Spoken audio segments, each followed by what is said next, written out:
Hi, welcome to another exciting episode of the Andre The Beast Crayton Show. Today is a beautiful story about perseverance, overcoming, definitely that beast mindset, but more importantly, the journey of faith and how important that belief is in achieving the ultimate journey in life. Today, we're going to go into the mind, the creative mind of one of the up and coming leaders in writing. Her book, soon to be a bestseller, definitely an inspiration.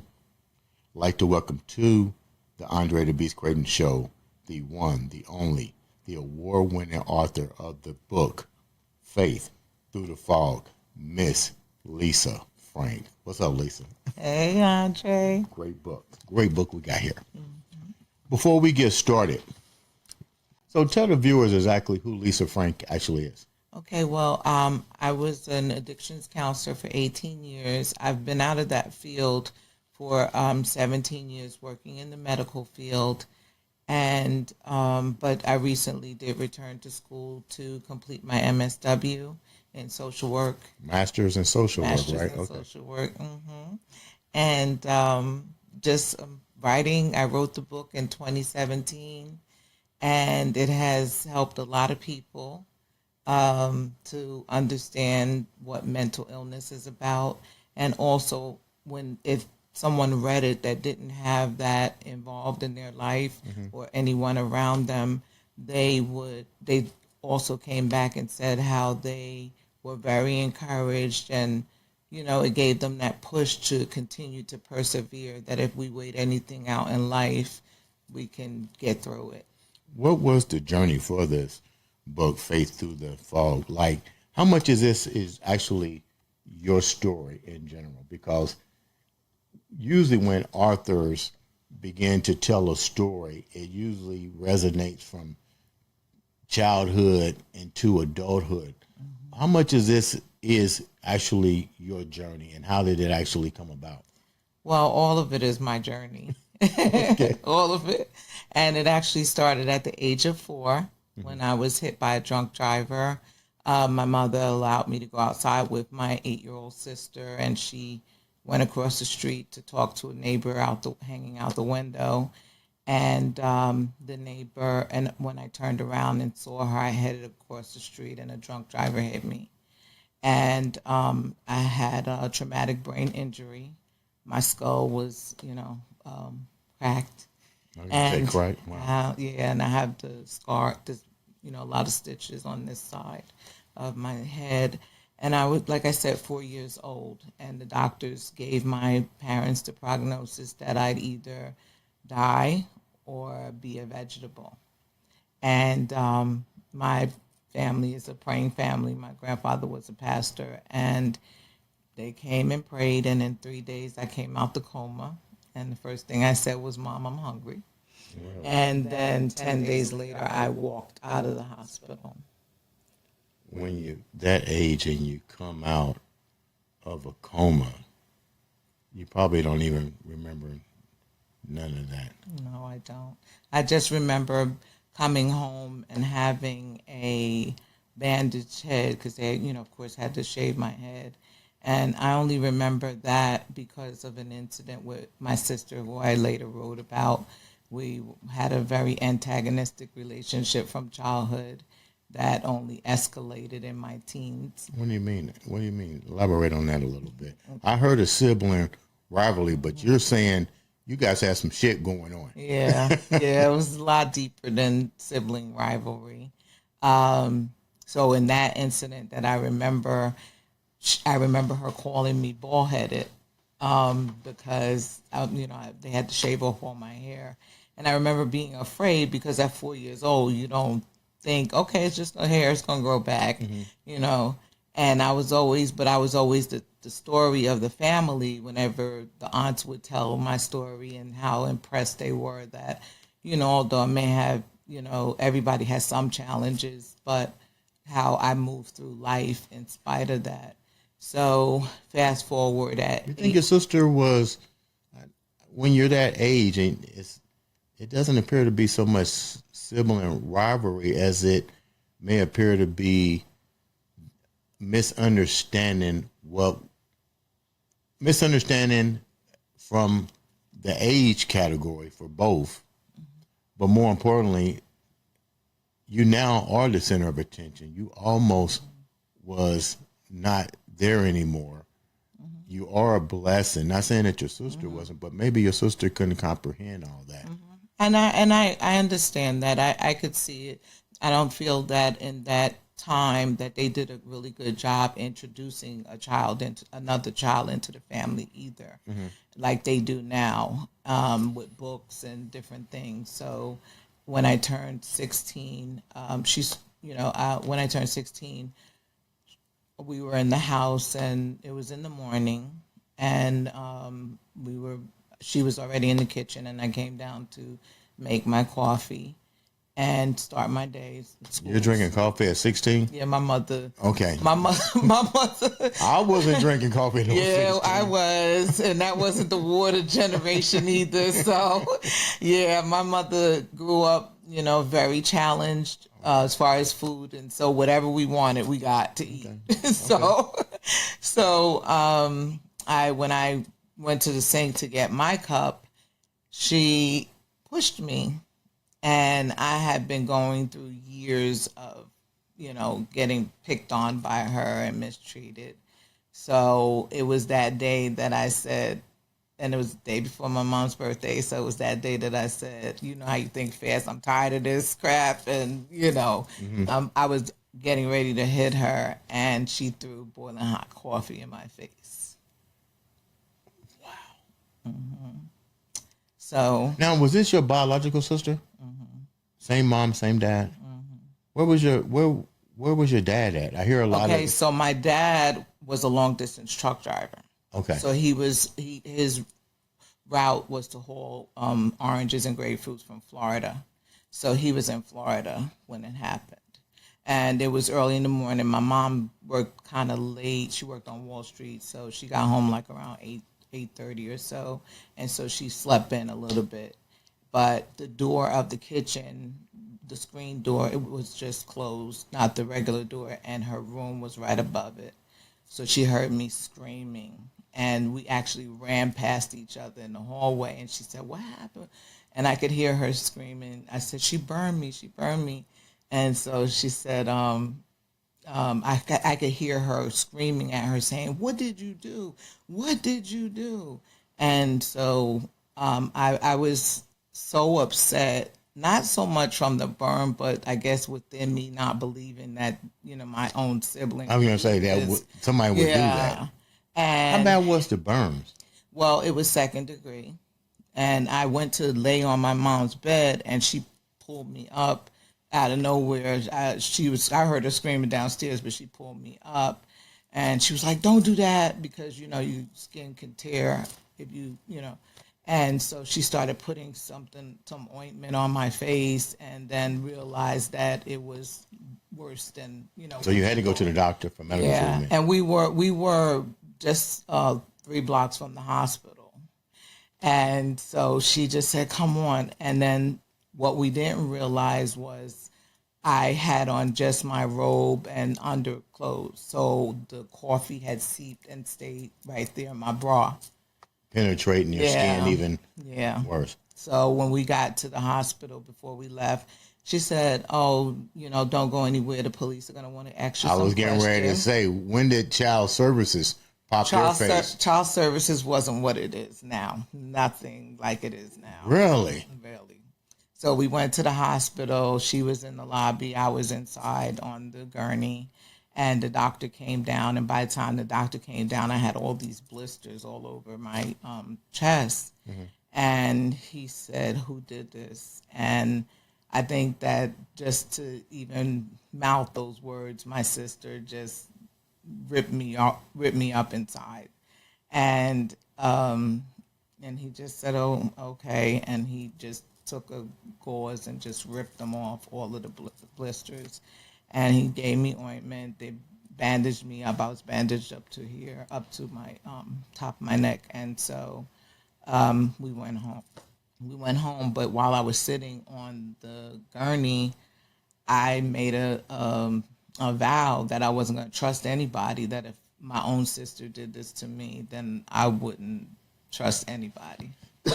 How did your family react with what she had did to you? And even your father when he returned home.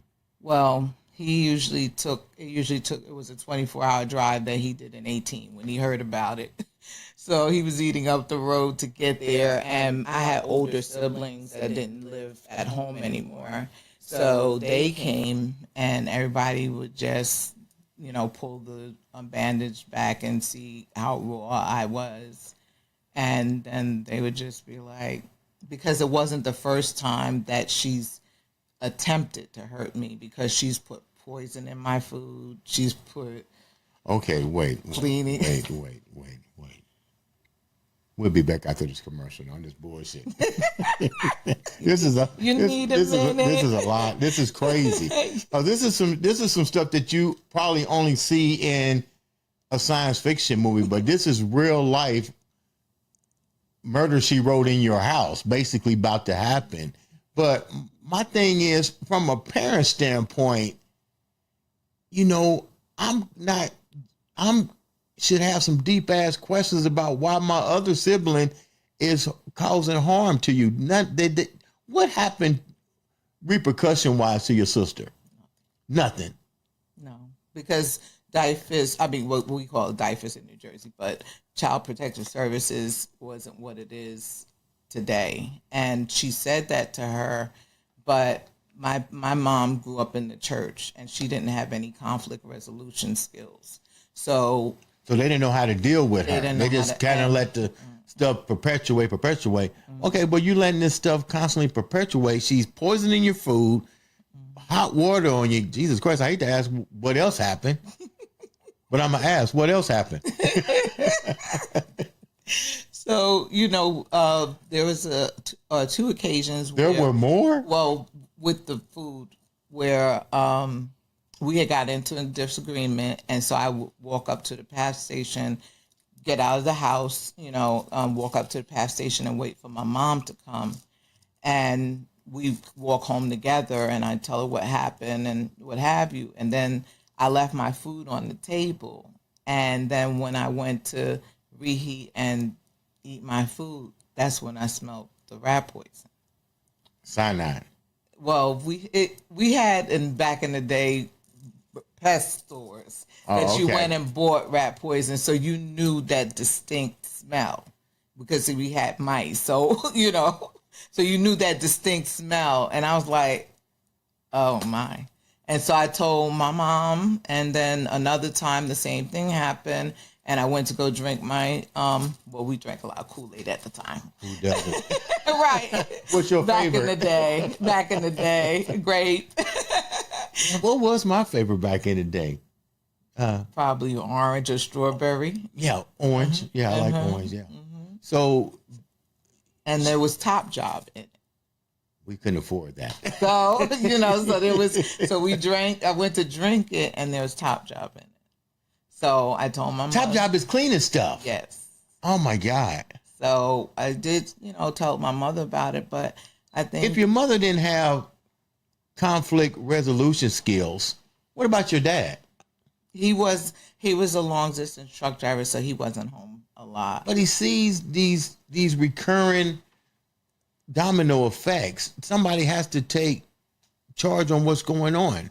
I think that we approach life and parenting a lot different than they did at that time. So I was born in the 60s, so they just... So moving forward, when did you finally address the situation with your sibling? To discuss the issue? Yeah, what was going on? I mean, enough is enough. You tried that, but she beat you to the punch with hot water. When did you finally I mean, say, look, I think we just continued to cohabitate together. And there was a point where my mother felt forcing us to stay in the same room was, going to resolve it, but it didn't. So eventually, we just got our own rooms when the other people moved out, the other siblings moved out, and then we just continued cohabitating until we left for adulting, marriage, whatever. so when you become an adult, you still suffer from not only Trauma. different traumas and the fear factor of being around your sister. Do you ever approach her with what's happened or why she did it? Was she ever diagnosed? Okay. This sounds more like a Yeah. borderline personality disorder. I'm not a doctor, nor do I play one, but listening to what you're telling me, narcissistic Yeah. personality disorder, Depression. depression. It could. What did you ever address it with her? So I did, and just to skip forward, go back a little bit. I had the scarring on my chest, and I was, it was the trauma was both emotional and physical, but I was always concerned that when I got married that's going to be ugly, and it bothered me a lot. But when I turned 21, I got sick from a medication that I didn't know I was allergic to, and I ended up in the hospital for 3 weeks with a minor Stevens Johnson syndrome. What is that for the viewers so they know? Where your skin kind of burns because you have an allergic reaction and your skin burns, and then you eventually get a rash. But the severe cases, they have to like wrap you up in bandages and stuff like that. They couldn't get my fever to cut from 103 for like 3 weeks. Wow. And so, but my whole body was swollen. They had to get blood out of my groin because they couldn't get it out of my arms. And then I got this rash. But with the rash, my entire top layer of skin fell off. And along with that, so did the scars. Wow. So I no longer have those scars. It's almost like a curse, unquote, blessing in disguise. Something that worked out for my good. It wasn't good, but it worked out for my good. When you, when did let's go back to your sister. Okay. Well, so you asked me, when did we ever address it? Well, I went for 42 years without her, without having this conversation. And whenever the story would come up, I just got tired of people asking. And did she ever reach out to you? Well, over the years, we did talk, and when my father went on hospice, we were together. But my therapist kind of pointed out that I was too loyal to a fault, and I shouldn't have done that, been around her anyway, because we got into a disagreement, and as soon as I came back to the hotel, I threw my food away because I was like, I don't know what she did because she looks mad, whatever. So I would continue to talk to her, and the meanness towards people hadn't changed. Okay, in our conversation, she would talk about her coworkers or a neighbor or whomever, and the conversation never changed. It was always still a meanness towards people. And so one day, my therapist told me to ask her one day what her childhood was like for her. I was getting ready to ask. That was my next question. What was childhood that like for her? And, she said, don't deny her feelings because everybody has a different experience in their house. Mm-hmm. So she was talking to me about something that happened with her daughter, and, she doesn't have a good relationship with her kids. So she was talking about that. And when she was talking about that, I said to her, well, is it possible that you did something to upset her? No, she was just mad because of X, Y, and Z. So I said, well, my kids know me better than anybody. And there are times when they come to me and say, well, Ma, you did this, I felt this way.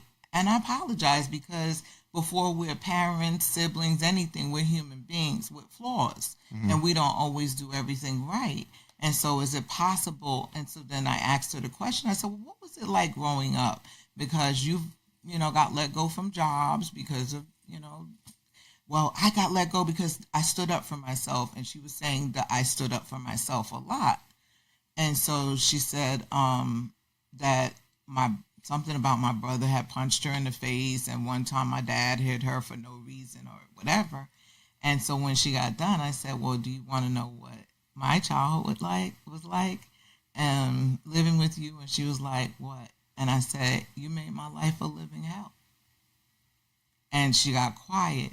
And I said, we never talked about it, but why did you burn me?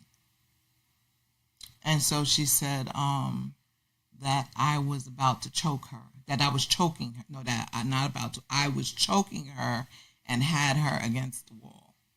And I was in shock. I said, so that's what you've been telling yourself all these years, that I was choking you? I said, no, I'm going to tell you what happened, because the way if I had her against the wall, she would have never gotten anything in her hand, because where the wall was, the stove was all the way on the other side, right? So I ran it all down to her. And then I said to her, and let's just, for kicks and giggles, say that that was the case. So what is your excuse for putting poison in my food?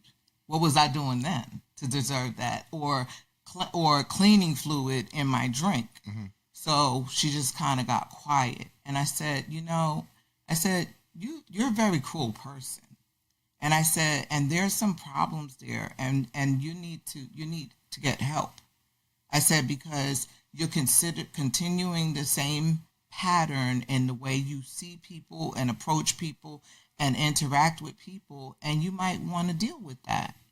And she said, no, I don't have any insurance, or and all these excuses, and I'm not going to go because my kids, they're just going to want to give me medication. And I said, well, what's wrong with taking medication? Mm-hmm. If that's what's going to calm you down? She said, yeah, the doctor I saw before said that I'm very angry. And I said, well, then what's wrong with the medication? Well, when my kids were taking it, they said that it made them sick. She has a son who has bipolar and schizophrenia, a daughter who has bipolar. And so she stopped giving it to them. And I said, yeah, and how did that turn out? I said, you find ways to do a lot of what because I listen to people very well, and you find a lot of ways to do what you want to do, but you're saying there's a barrier to getting treatment and getting help. And there's resources out there, and you need to do it, because your life could be better. And I said, and trust me, I'm not having this conversation. I've forgiven you a long time ago. Mm-hmm. So I'm not having this conversation with you maliciously. I'm having this conversation because I care about you, and I'm the kind of person who's going to offer some kind of help if I feel like it's going to make someone's life better. How difficult was it for you to actually get that off of your chest? I know you worked with your therapist to muster up the courage, but that's one thing. But being put in the moment to where you actually have to put action behind it, how difficult was that, and was that a relief for you after all that was off your chest? Even though you may not have gotten the answer that you wanted, right? What was it like to finally get that off of your chest? Well, my daughter happened to be in the other room, and I'm always concerned that, because it's not what you say, it's how you say it. Mm-hmm. And I never want to do harm. I want to try to help if possible, right? So my daughter was in the other room, and when the conversation was over, because we ended with, well, I have to go back to work. So I said, we could talk or not, right? Mm-hmm. And she, I said, we can talk another time or not. And she hung up the phone on me. And so I knew that we wouldn't talk again. And that was a couple of years ago, and we haven't, right? I do text her for her birthday, and she says, thank you, whatever. But my daughters came out, and she said, Mom, I'm really proud of you. She said, I heard nothing but love in the conversation, and I'm also glad that you finally got an opportunity to talk about it, because I got tired of people asking me, well, have you guys ever talked about that? Yeah. And I felt relieved. I couldn't believe I was in the moment. I was in looking from the outside in, I was a little shocked that I got that opportunity to finally talk about it. And, and we just went, I just went from there.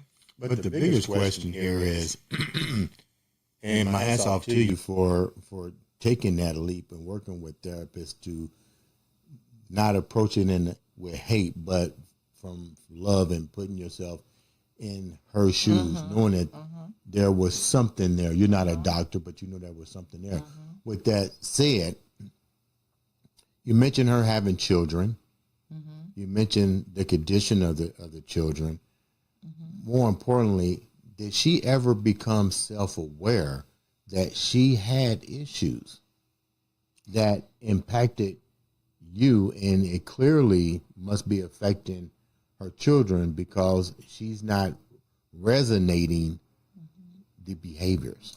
Well, from the conversation, she saw herself as always being a victim. Okay. And when people see themselves as always being a victim, they're never going to take accountability. When you wrote the book, Faith Through the Fog, first of all, how did the title come about? Then, more importantly, what got you through the completion of the book? Because truly, there's a lot of hurt, there's a lot of joy, there's a lot of forgiveness, and there's a lot of compassion in here.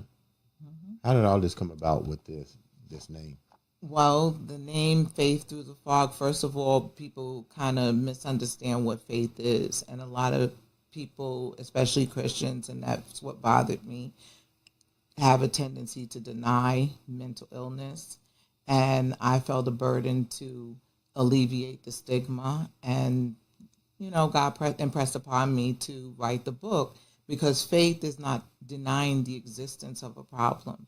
It's denying its permanence, its effects as being permanent, because you can do something about it to alleviate the effects of it, right?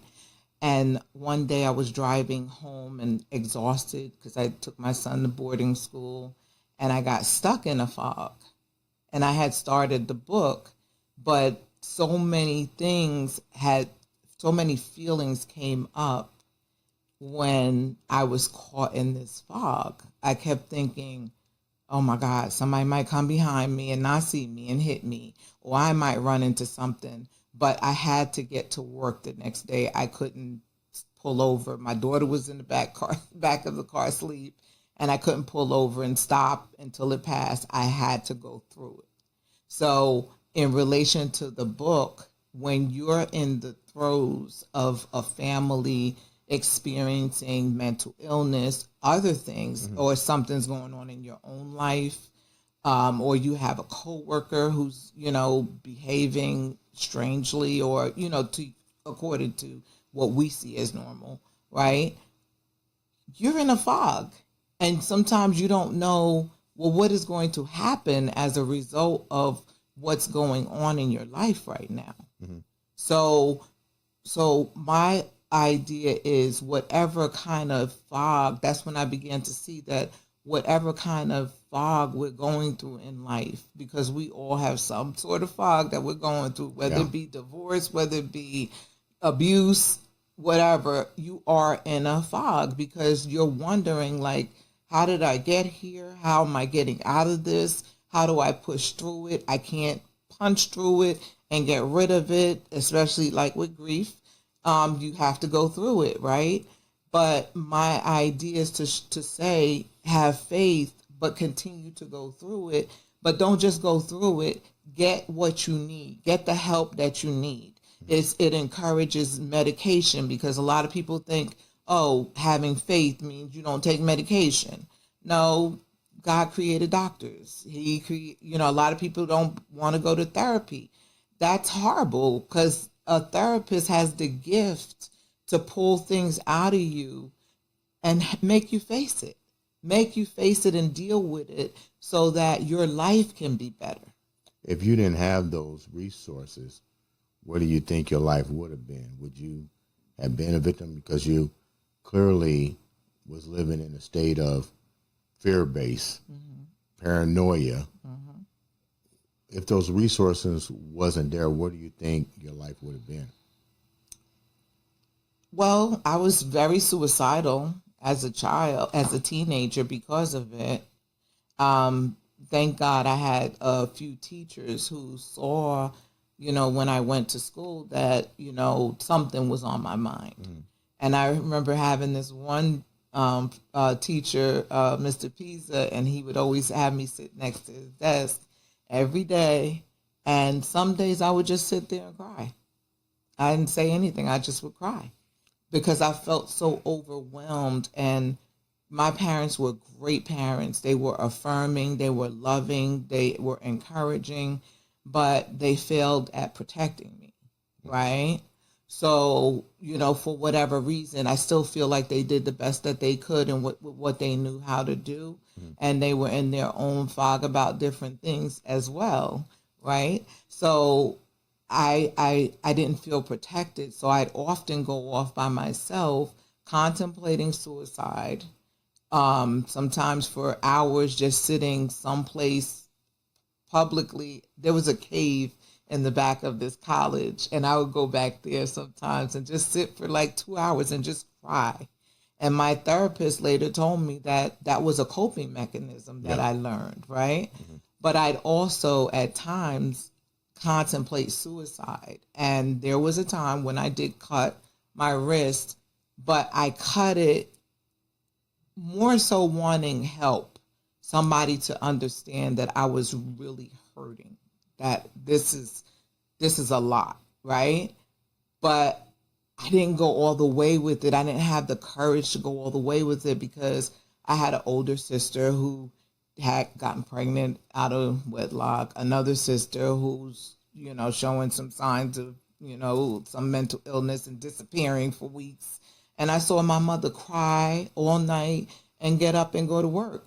So that's the thing that kept me from going all the way through with suicide. So was there anybody that, now that you look back and reflect, that you could have shared that with outside of the school? I didn't have grandparents. I mean, my friends knew about the problem, of course, but they didn't know what to do. Even after she burned me, she went to school that day bragging to our friends, our mutual friends, asking them if they were going to come visit her in jail because she burned me. And she wasn't home. Like my mother told her, she wanted to spite her too for whatever reason, whatever she felt towards my parents. That's a lot to overcome. Knowing all the stuff that you went through, your daughter overheard a conversation of forgiveness and you letting go. What do you take into your life now with your kids? You came out of fear. You lived in fear, but now you're an adult. You got your master's in social. You took all of those hurts and turned them into resources for other individuals, as well as writing this book. But let's get real. You now have a family of your own. How do you keep them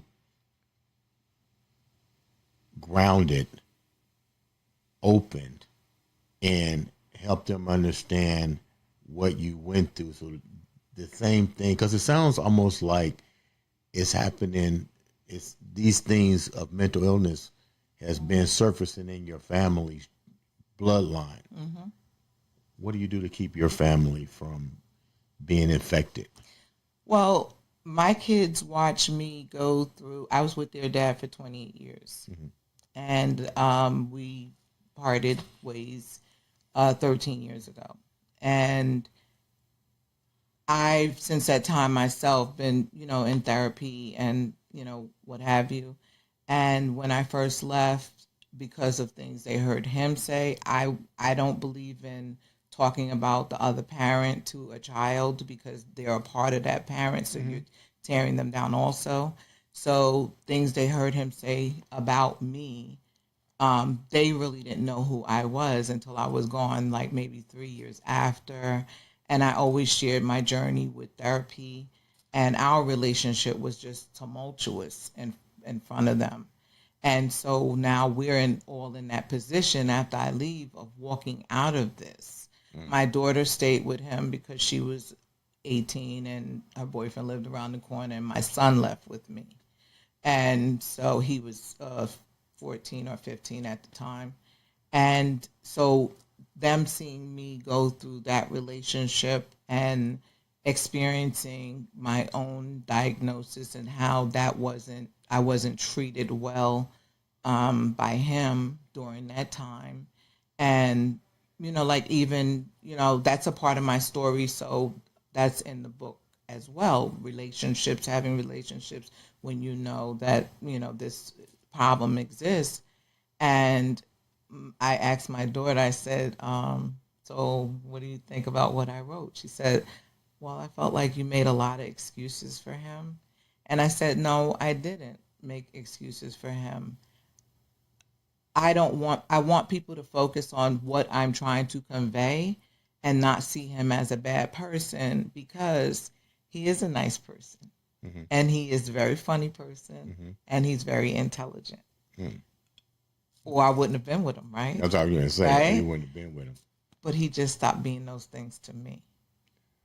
And so there is no relationship anymore. First of all, I'd like to say thank you for coming and being on the show. How can the viewers get this beautiful book, read it, and be inspired by it? It's on Amazon. It's on Amazon, and I'm on both Facebook and Instagram if they want to reach out to me. Coach Lisa Frank. And before we leave, like I said before, this book is definitely... Who's this on the back of the book? Let's talk about her for a minute. That's me. So check this out. Looking at this person on the back of the book and everything that you went through, what would you tell this person now to where you're at? What would you tell this person? I would tell that person that it's going to get better, and that everything that we go through in life is for a reason. And it's usually not for ourselves. It's usually our story's not our own. Our story it belongs to others that we're going to encourage along the way to say, you can make it. Don't give up. Don't take your life. Don't die by suicide. Right? And I volunteer at a grief camp every year for children who've lost a significant person and their guardians. And, often I have to, some of those people have family members who die by suicide, which is the new language. We no longer shouldn't say took their life or committed, because it's making it criminal when that person was really just not in their right mind. And, and they can't understand it and take it personal sometimes. And I said, we just have to encourage each other in life. And I'm a person that whenever I go out the house, I talk to everybody. I speak to everybody because I feel like it's a wasted trip. And you just never know. You might smile at somebody who's at their end and decided to go home and take their life. But we look back at things that happened in our lives that we thought we weren't going to get through it when we were in the midst of it. But we look back at it and it's like, oh, I made it. Ladies and gentlemen, pick up the book, Faith to the Fall. This has been the one, the only Lisa Frank on the Andre The Beast Crayton Show.